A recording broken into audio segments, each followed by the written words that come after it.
Selamat malam semuanya. Perkenalkan, nama lengkap saya Katri Febrina Taswib. Saya mahasiswa kelas A semester 7, program studi Sosiologi, Fakultas Ilmu Sosial dan Ilmu Politik, Universitas Nusa Cendana Kupang. Dalam video ini saya akan menjelaskan tentang salah satu bagian atau salah satu kajian dari sosiologi terapan. Seperti kita ketahui bersama bahwa ketika kita berbicara tentang sosiologi terapan, maka kita berbicara tentang bagaimana kita menerapkan akan ilmu-ilmu yang sudah kita pelajari di dalam sosiologi. Jadi semua ilmu yang sudah kita pelajari di dalam sosiologi tentang apapun itu nantinya akan kita terapkan di dalam kehidupan bermasyarakat, berbangsa, dan bernegara.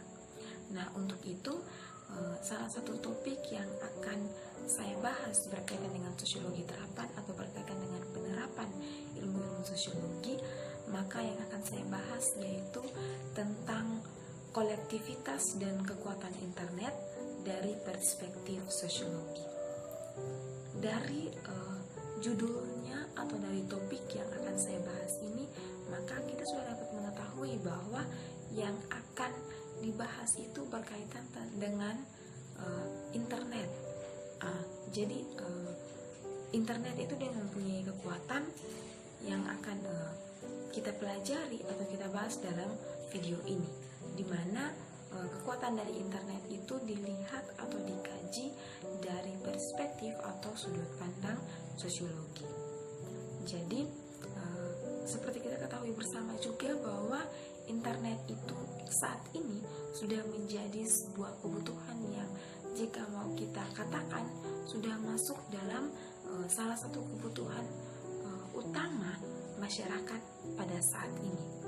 Jadi hampir di semua kalangan dari berbagai keadaan atau kondisi pasti semua orang membutuhkan yang namanya internet untuk menunjang akan berbagai macam aktivitas dalam kehidupan mereka setiap hari. Nah, penemuan-penemuan baru di bidang ilmu teknologi tanpa disengaja dapat mengubah bagaimana orang-orang menggunakan teknologi dan juga mengubah bagaimana orang-orang atau masyarakat berinteraksi di dunia sosial. Internet yang merupakan sebuah jaringan komunikasi global telah membangkitkan komunitas-komunitas virtual di dunia maya. Internet telah berhasil menciptakan komunitas virtual dan juga budaya virtual di dunia maya. Seiring berjalannya waktu, teknologi yang telah memuaskan kebutuhan interaksi antar individu kemudian merambah untuk memuaskan kebutuhan kolektif. Hal ini menciptakan sebuah fenomena atau sebuah kejadian atau sebuah situasi di mana media jejaring sosial yang dulunya hanya digunakan untuk individu atau pribadi masing-masing, tetapi pada saat ini jejaring sosial itu juga digunakan sebagai alat gerakan sosial. Internet merupakan media baru yang efektif dan efisien digunakan dalam membantu menggalang dukungan publik untuk berbagai macam hal atau berbagai macam keadaan atau situasi. Sebuah aksi kolektif disebut sebagai gerakan sosial apabila memenuhi 4 elemen berikut, yaitu yang pertama, jaringan individu dan organisasi-organisasi. Kemudian yang kedua, berlandaskan pada identitas kolektif. Yang ketiga, memobilisasi orang untuk mendukung tujuan dan melakukan sebuah aksi. Yang keempat, memiliki tujuan sosial dan juga tujuan politik. Itu adalah 4 elemen dari gerakan sosial. Gerakan sosial menekankan pada adanya upaya untuk mengubah tatanan sosial dan juga tatanan politik pada suatu masyarakat. Tidak semua aksi kolektif adalah gerakan sosial. Sebuah gerakan sosial muncul sebagai reaksi atas suatu rezim pada suatu konteks sosial dan juga konteks politik tertentu. Berkaitan dengan kolektivitas dan kekuatan internet dari sudut pandang sosiologi, maka ada beberapa hal yang dikaji atau dibahas, yaitu yang pertama, tindakan kolektif di era digital berkaitan dengan tipologi yang berbasis aktor. Seperti kita ketahui bersama bahwa secara sederhana aktor itu biasa disebut dengan pelaku. Jadi, tindakan kolektif di era digital berkaitan dengan tipologi yang berbasis pelaku atau aktor. Tipe-tipe dasar dari aktor sosial terbagi atas 3, yaitu individu, organisasi, dan juga formasi kolektif. Jadi aktor yang dimaksudkan di sini yaitu aktor sosial. Nah, ada tindakan-tindakan kolektif yang terorganisir dengan baik dan juga tidak terorganisir.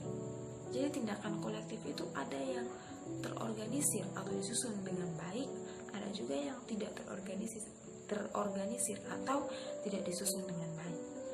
Jenis-jenis perilaku kolektif di web atau internet terbagi atas massa, kerumunan, dan juga publik. Varian tindakan kolektif di web terbagi atas komunitas dan juga gerakan.